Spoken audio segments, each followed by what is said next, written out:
Hi, my name is Irina, and I'm from Moldova. Please like and subscribe. I was born to poor parents. My dad worked as a janitor, and mom was a maid in a rich family's house. And no matter how hard they worked, they always seemed to be struggling for money. Once when I was 4, our landlord barged in and threatened to throw us out for not paying rent on time. Please, just give me a week. Irina fell ill this month, and we had to spend money on her medicines. I promise, I'll pay the rent soon. Just then, the landlord's eyes fell on the silver chain Mom was wearing. Why don't you give me that chain till you arrange the money? Mom reluctantly took it off and gave it to him. It was the only jewelry she had, and I was so angry she had to give it away. Dad, I'll go to work with Mommy and we'll get some extra money. You can use that to pay the rent. Dad hugged me and kissed my forehead. I'm so sorry, my love. I promise, things will get better. But they never did. We kept living under the curse of poverty. I hate poverty. Poverty is ugly. I often wondered why we were poor while other people were rich. In fact, as a child, I had a really inquisitive mind, and I always had a lot of questions about everything. Mom, why is a rose red but leaves green? How many stars are there in the sky? Who tells the sea to stop on the shore? Why are my eyes different from yours? I had really unique amber eyes, unlike anyone in my family or even our town. Sometimes complete strangers stopped by to give me compliments on my eye color and my thick brown hair that Mom oiled every week. But she never went to school, so obviously she didn't have answers for me. I was really excited when I turned 5 and joined the public school. It was my happy place. When I was in 8th grade, a cute boy named Thomas joined our school. He had long hair that kept falling into his eyes, and his smile was gorgeous. I had a huge crush on him. A few days later, it was his birthday, and he invited the whole class to the party. I was so excited that as soon as I reached home, I told Mom I wanted a new dress. But honey, it's the end of the month. I don't think we have enough. Mom, please. You didn't get me anything for my birthday. Think of it as my birthday present. Mom finally agreed, and we went to a nearby thrift store where I got myself a pretty dress. Then I spent the entire evening making a cool bow tie for Thomas. I was sure he'd look dashing wearing it. The next day when I reached the party, I was shocked to see Thomas's mansion. I had no idea he was so rich. I went in and found him standing in a corner with some girls who weren't from our school. I walked over and handed him the present. Happy birthday, Thomas. The girls suddenly turned to me, looking at me like I was some gross bug. Who's she, Thomas? Your maid? Where'd you get that dress from? Your grandma's attic? I could feel myself turning red as they laughed. Just then, Thomas unwrapped my present. Seriously? You actually thought I'd wear this cheap thing?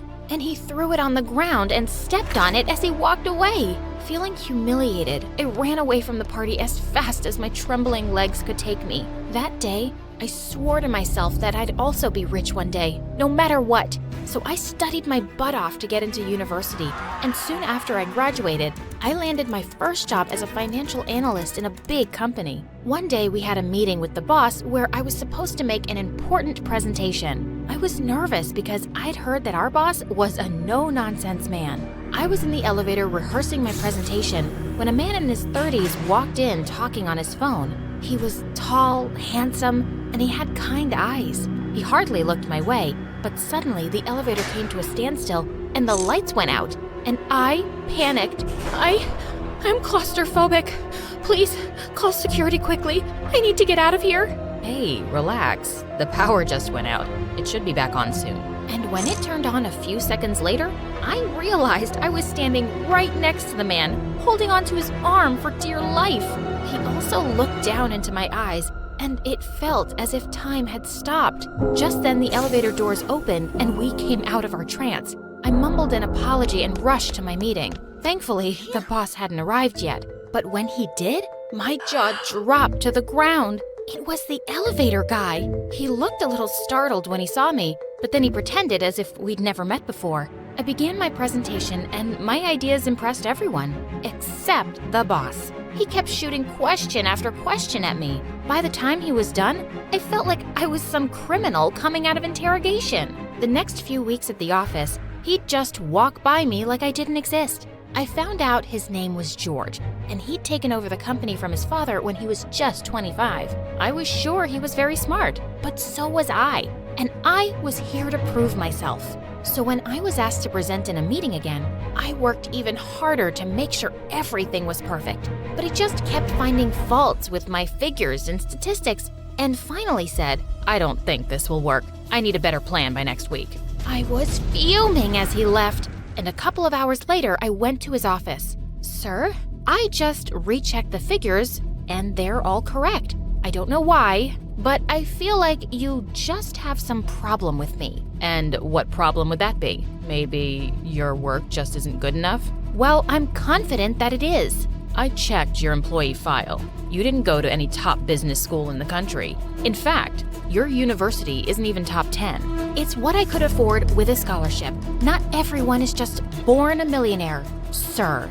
I regretted the words as soon as I said them, but I felt too proud to apologize. He got a phone call just then and ran out of there. I was certain I was going to be fired. As I left the office that evening, I was waiting to cross the road when suddenly it started raining. Just as I was about to dash for cover, someone held an umbrella over me, and I looked up to see that it was my boss. We never finished our conversation. I'm sorry that I offended you. So then, you're not gonna fire me? I want to, but not for the reason you think. What?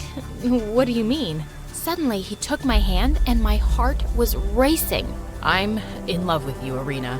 I fell in love that first day in the elevator.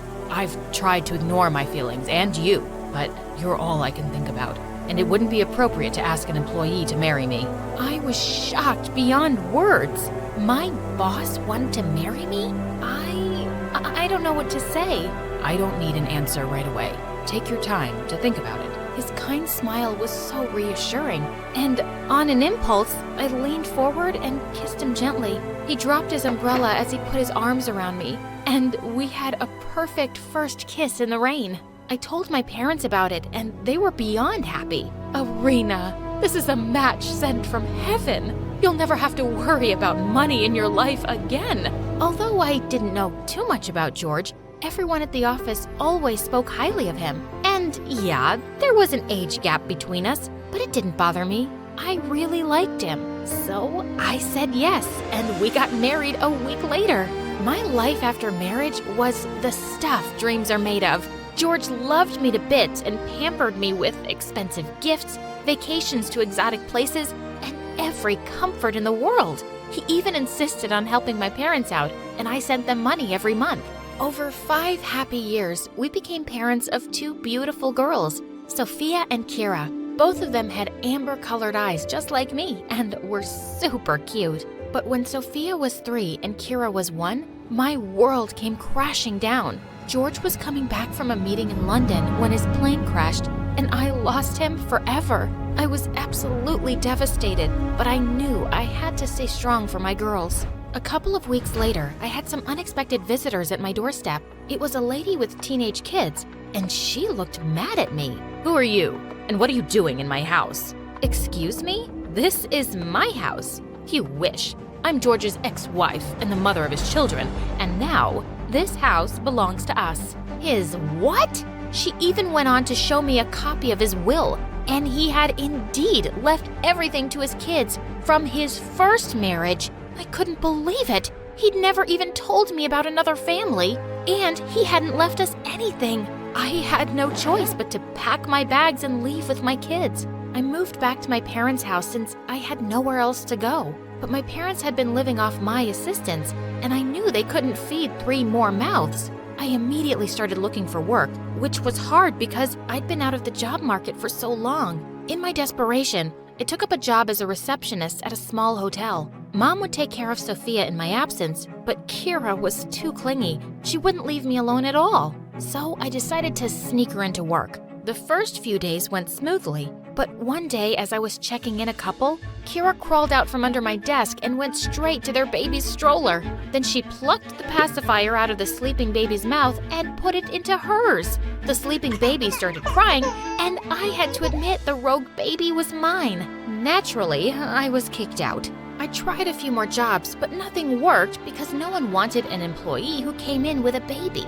Then one night, I heard Mom crying to Dad. We don't even have money for tomorrow's milk. How are we going to feed the kids? That night, I made a decision that broke my heart into a million pieces. I was going to move out of my parents' house and give Kira up for adoption. As much as that killed me as a mother, I just couldn't see my baby struggling with poverty the way I did. With a heavy heart, I took Kira to an adoption home and kissed her goodbye. She was so little. She would probably forget me soon. I asked a colleague if I could stay at her place for a while. She agreed, so I decided to move in with her with Sophia.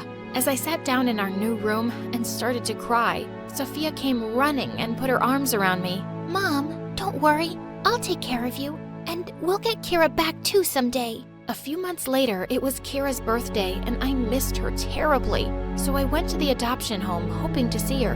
There, I got to know she'd been adopted by a rich family. I somehow got their address, and when I reached there, I saw they were celebrating her birthday. Kira looked like a little doll all dressed up, and her adoptive parents were gushing over her. I felt so relieved that my child was loved. I'd never be able to give her the life that she was leading here. So I quietly went back. I started doing odd jobs until I finally got hired as a junior accountant in a department store. The store's owner was super impressed with what a fast learner I was.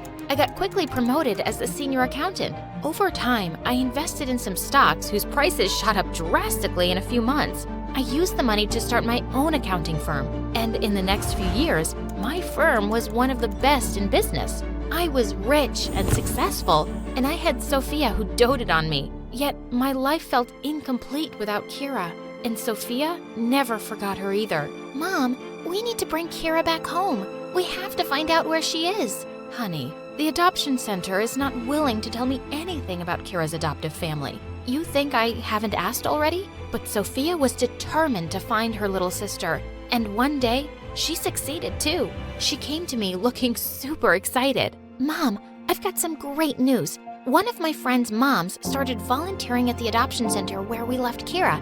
And guess what? She went through the records and gave me this today. I took the paper she was waving excitedly in front of me. Sure enough, it had Kira's picture and her birth date, along with the details of her adoptive parents. We finally get to see Kira. We'll be a family again. Let's go to this address and bring her back. Sophia, it's not that simple. We don't even know if Kira knows she's adopted. So what? We can tell her.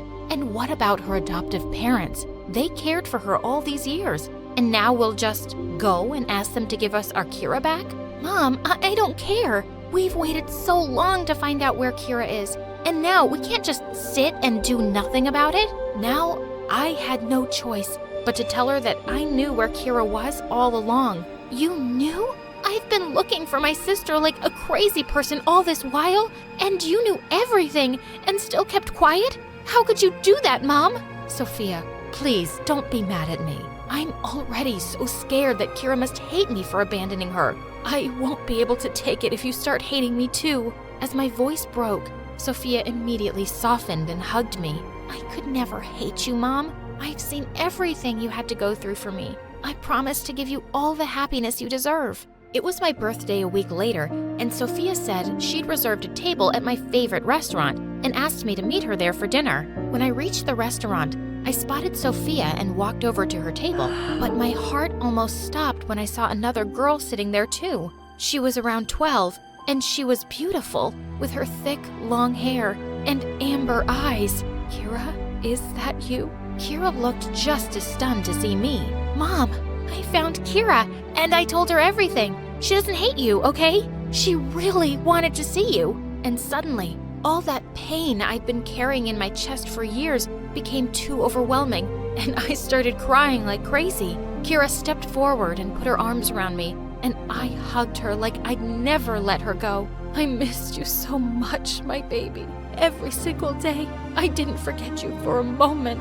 I still hear your voice calling me. I love you so much. I'm so sorry, Kira. I love you too, Mom. I always wondered what you looked like. What about your parents? Do they know you're here, seeing me? Yes, they know. They're okay with it. Why can't I have two families and two moms?